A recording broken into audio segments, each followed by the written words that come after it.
안녕하십니까. 오늘 교리를 준비하게 된 남천 이보자 임정철 바오르 신부, 안락보자 윤태상 안드레아 신부, 월평보자 김태웅 미카엘 신부입니다. 예, 반갑습니다. 맞습니다. 네, 우리가 지난번에 이어 오늘 저희가 살펴볼 교리 내용은 연옥과 죽은 이를 위한 기도입니다. 지난 시간 이어서 또 우리 주일학교 친구들에게 어려운 주제가 아닌가 싶습니다.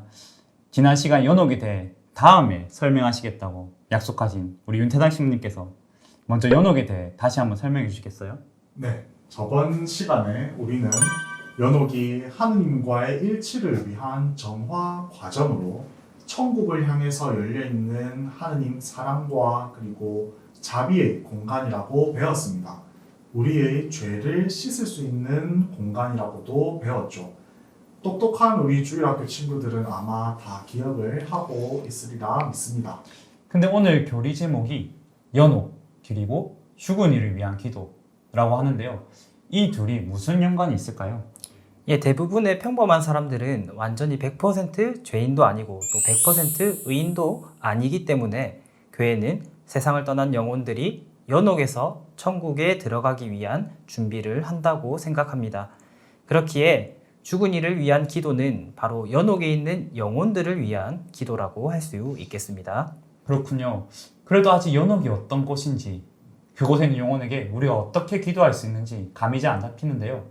영상 한번 보고 오겠습니다.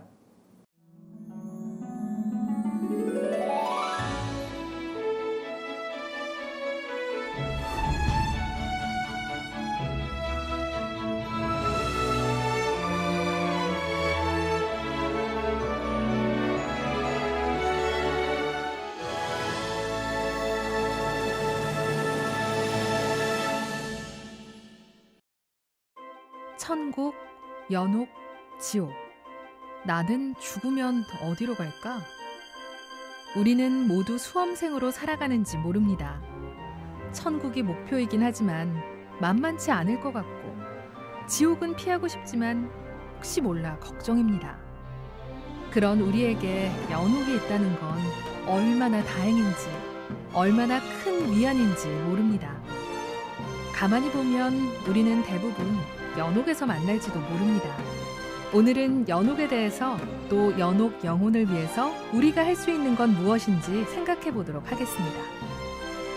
연옥은 하느님과의 일치, 하느님과의 친교로 들어가기 위해 아직 다 씻어내지 못한 죄를 정화하는 과정입니다.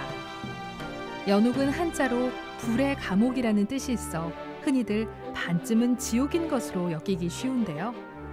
하지만 연옥은 지옥과는 전혀 다른 상태입니다. 물론 정화할 것이 많고 적음에 따라 정화의 시간이나 강도가 다를 수는 있겠지만 분명한 것은 연옥은 지옥이 아니라 천국을 향해 열려 있을 뿐이고 우리에 대한 하느님의 단죄나 엄벌이 아니라 우리를 향한 하느님의 사랑과 자비라는 것입니다. 또한 연옥은 하느님 안에서 한 몸을 이루는 그리스도교 공동체의 친교를 보여줍니다. 연옥에 있는 영혼의 정화 기간과 엄중함을 단축하고 경감시키는 것은 그들을 위해 지상에 있는 그리스도인들이 바치는 기도와 선업이기 때문입니다. 그렇기에 지상의 그리스도인들은 먼저 죽은 이들을 위한 기도에 인색해서는 안 됩니다. 연옥에 있는 영혼은 스스로를 위해 공로를 쌓을 수도 없고 자신을 위해 기도할 수도 없습니다. 그래서 지상에 있는 우리는 연옥 영혼을 위해 기도해야 합니다. 지상에 있는 우리의 기도는 연옥 영혼에게 가 닿고 천국에 있는 성인들의 전구는 지상의 우리에게 와 닿습니다.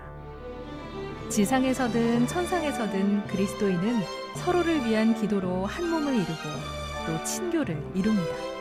하느님 안에서 말입니다. 예, 아주 중요한 이야기들이 다 나온 것 같습니다. 연옥.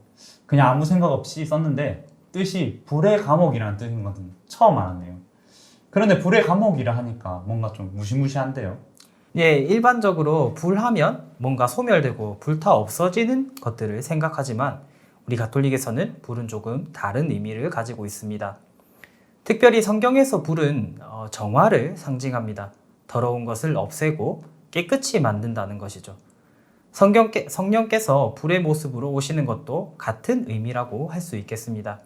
이러한 의미에서 예수님께서 나는 이 세상에 불을 지르러 왔다라는 말씀 역시 세상을 정화시키러 오셨다는 말씀으로 해석할 수 있습니다. 정화할 것이 많고 또 적음에 따라서 정화의 시간이나 그 강도가 다를 수는 있겠지만 분명한 점 하나는 연옥은 천국을 향해서 열려있는 공간이라는 것입니다.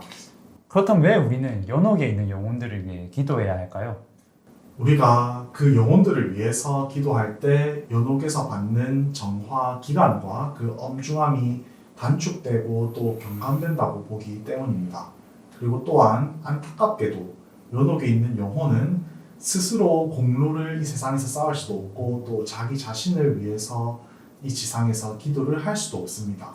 그래서 오직 기도는 공로와 기도는 지상에서 이루어져야 합니다. 그렇기 때문에 우리는 끊임없이 이 세상에서 연옥의 영혼들을 위해서 좋은 일을 많이 하고 또 기도를 바쳐야만 합니다.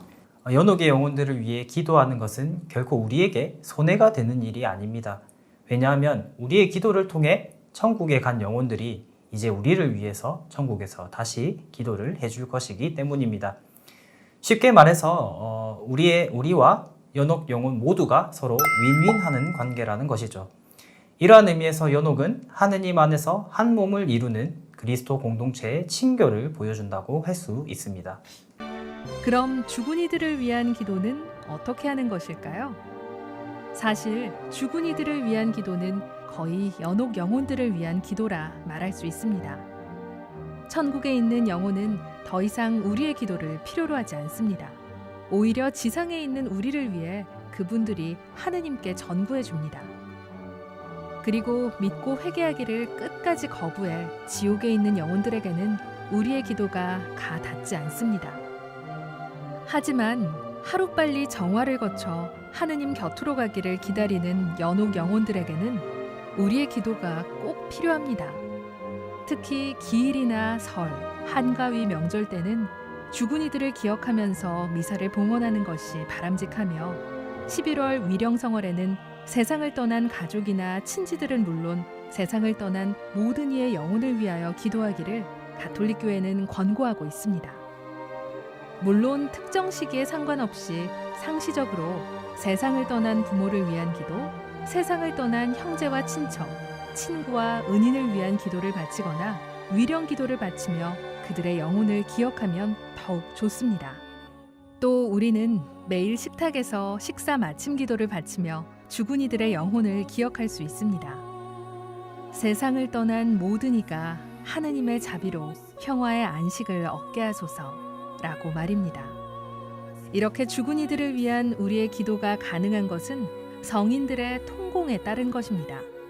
성인들의 통공이란 그리스도께 속한 모든 사람들, 곧 산이와 천국에 있는 이들, 그리고 죽은 후에 정화를 받고 있는 모든 이들이 그리스도 안에 하나로 결합되어 있어서 기도와 희생과 선행으로 서로를 도울 수 있다는 믿음을 말합니다.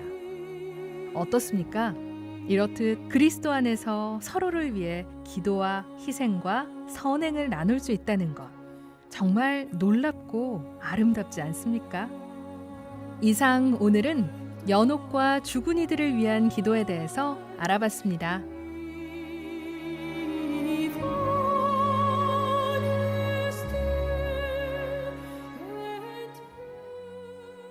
세상을 떠난 이들을 위해 기도할 수 있는 방법이 생각보다 많네요.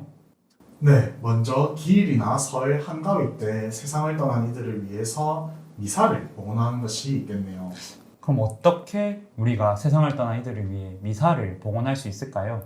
이 미사를 봉헌하면서 마음속으로 그분들을 기억해도 되지만 미사 지향을 넣는 것이 더 좋다고 할 수 있습니다. 왜냐하면 미사를 집전하는 사제가 그 지향을 알려줌으로써 그 미사에 함께하는 모든 이가 세상을 떠난 영혼을 위하여 미사를 봉헌할 수 있기 때문입니다. 세상을 떠난 이들을 위해 기도하는 달로 또 특별하게 위령성월이 있다고 하는데요. 위령성월은 또 어떤 날인가요? 위령성월은 매년 11월 세상을 떠난 가족, 친지, 그리고 모든 이의 영혼을 위해 특별히 기도하는 달이라고 할 수 있겠습니다. 특별히 11월 1일부터 8일까지는 전대사가 허용이 됩니다. 여기서 전대사는 무엇이냐? 마치 못을 뽑아내어도 못자국이 남아있는 것처럼 우리가 죄를 용서받더라도 죄의 결과로 남은 흔적인 잠벌을 없애주는 것입니다. 이 전대사는 연옥의 영혼들을 위하여 사용할 수 있습니다. 전대사를 받기 위해서는 묘지를 방문해서 세상을 떠난 영혼을 위해 기도하고 나아가서 고해성사와 성체성사 그리고 교황님의 지향에 따른 기도가 있어야 합니다. 하지만 이 모든 것을 꼭 같은 날 하지는 않아도 됩니다. 작년 위령성월에는 코로나로 인해서 묘지를 방문하지 못하는 신자들을 위해서 특별히 교황님께서 11월 1일부터 8일까지가 아니라 11월 전체 한 달 동안 세상을 떠난 이들을 위해 기도하는 모든 신자에게 전대사를 허용하시기도 했습니다.